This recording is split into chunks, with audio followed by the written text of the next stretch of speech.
Halo teman-teman, kali ini saya kembali untuk sharing seputar informasi terkait tanggap bencana tanah longsor. Seperti yang kita tahu, akhir-akhir ini curah hujan lumayan tinggi dan sering terjadi di berbagai daerah.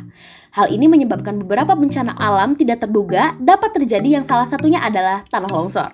Tanah longsor adalah bencana alam yang sering terjadi di daerah lereng pegunungan.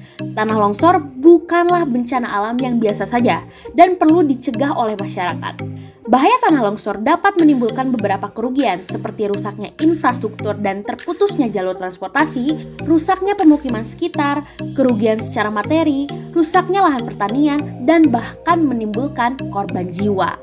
Maka dari itu, ayo kita kenali apa itu tanah longsor. Tanah longsor adalah perpindahan material pembentuk lereng berupa batuan, bahan rombakan, tanah, atau material campuran tersebut bergerak ke bawah atau keluar lereng. Proses terjadinya tanah longsor berawal dari air yang meresap ke dalam tanah akan menambah bobot tanah.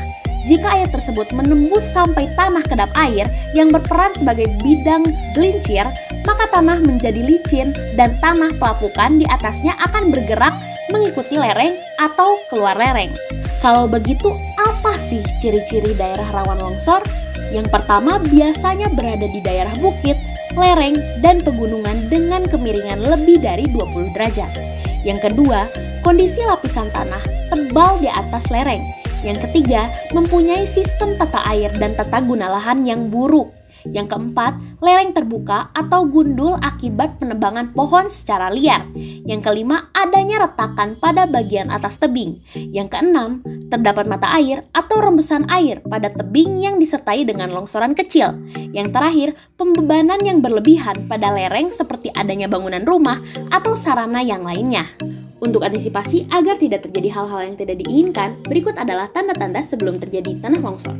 Yang pertama, sehabis hujan tampak ada retakan pada lereng. Yang kedua, kerikil berjatuhan, tebing terlihat kurang kokoh atau rapuh. Yang ketiga, timbul mata air baru secara tiba-tiba. Yang keempat, genangan air saat musim hujan akan lenyap saat akan terjadi longsor. Yang kelima, pintu maupun jendela sukar terbuka. Yang keenam, pepohonan tampak miring. Yang terakhir, halaman rumah atau dalam rumah mendadak ambles. Lalu apa sih yang harus dilakukan ketika tiba-tiba terjadi bencana tanah longsor? Bagi masyarakat yang tinggal di daerah lereng dan pegunungan, perlu waspada ketika musim hujan datang. Curah hujan yang tinggi bisa menjadi pemicu terjadinya bencana tanah longsor. Ketika terdengar suara gemuruh dari atas bukit,